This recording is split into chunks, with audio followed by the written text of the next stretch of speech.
The first book of Kings, chapter 2. David's final instructions to Solomon. As the time of King David's death approached, he gave this charge to his son Solomon. I am going where everyone on earth must someday go. Take courage and be a man. Observe the requirements of the Lord your God and follow all his ways.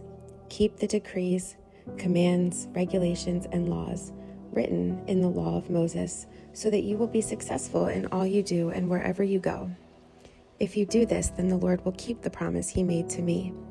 He told me, if your descendants live as they should and follow me faithfully with all their heart and soul, one of them will always sit on the throne of Israel. And there is something else.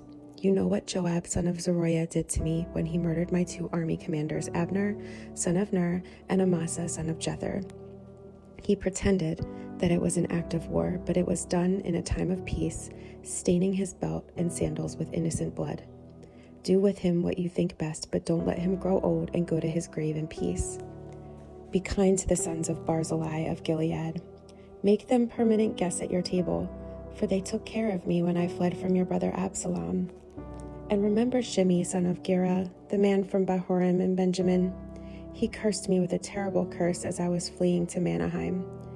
When he came down to meet me at the Jordan River, I swore by the Lord that I would not kill him. But that oath does not make him innocent.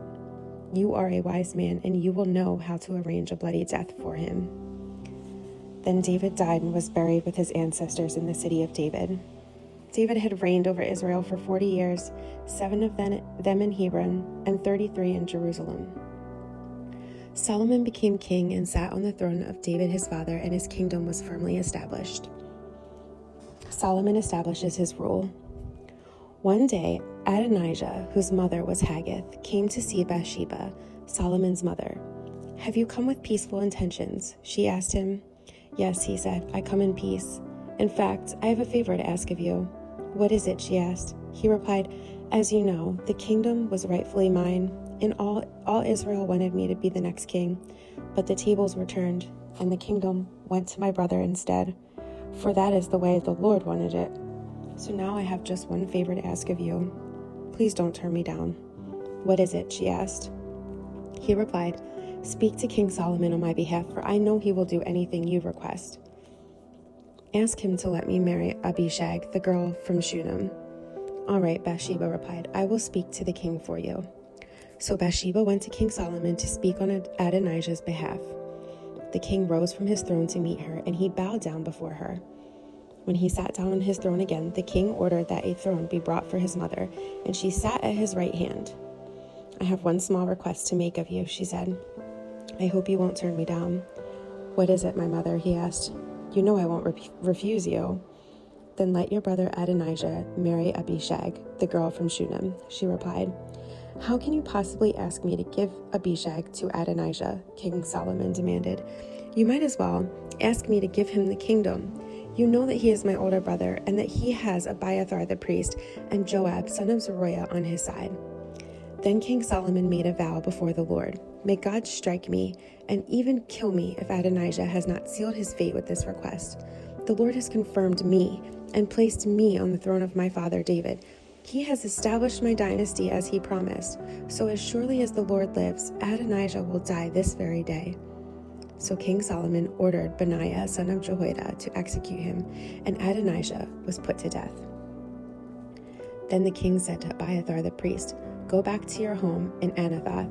You deserve to die, but I will not kill you now, because you carried the ark of the sovereign Lord for David, my father, and you shared all his hardships. So Solomon deposed Abiathar from his position as priest of the Lord, thereby fulfilling the prophecy the Lord had given at Shiloh concerning the descendants of Eli. Joab had not joined Absalom's earlier rebellion, but he had joined Adonijah's rebellion. So when Joab heard about Adonijah's death, he ran to the sacred tent of the Lord and grabbed onto the horns of the altar. When this was reported to King Solomon, he sent Benaiah, son of Jehoiada, to execute him. Benaiah went to the sacred tent of the Lord and said to Joab, The king orders you to come out. But Joab answered, No, I will die here. So Benaiah returned to the king and told him what Joab had said. Do as he said, the king replied. Kill him there beside the altar and bury him. This will remove the guilt of Joab's senseless murders from me and from my father's family. The Lord will repay him. for the murders of 2 men who were more righteous and better than he. For my father knew nothing about the deaths of Abner, son of Ner, commander of the army of Israel, and of Amasa, son of Jether, commander of the army of Judah.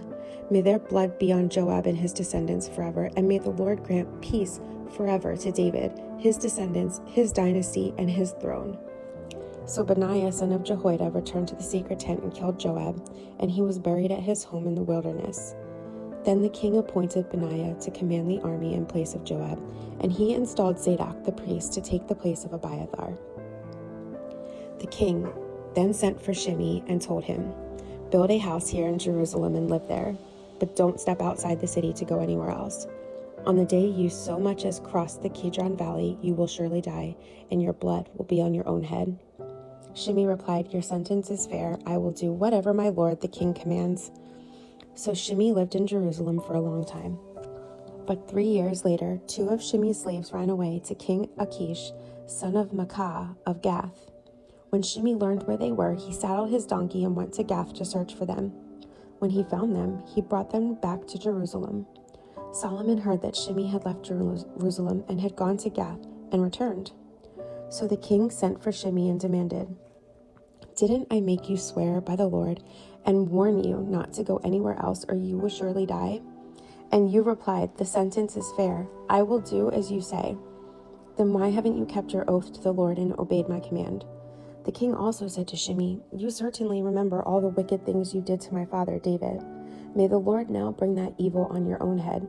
But may I, King Solomon, receive the Lord's blessings, and may one of David's descendants always sit on this throne in the presence of the Lord." Then at the king's command, Benaiah, son of Jehoiada, took Shimei outside and killed him. So the kingdom was now firmly in Solomon's grip.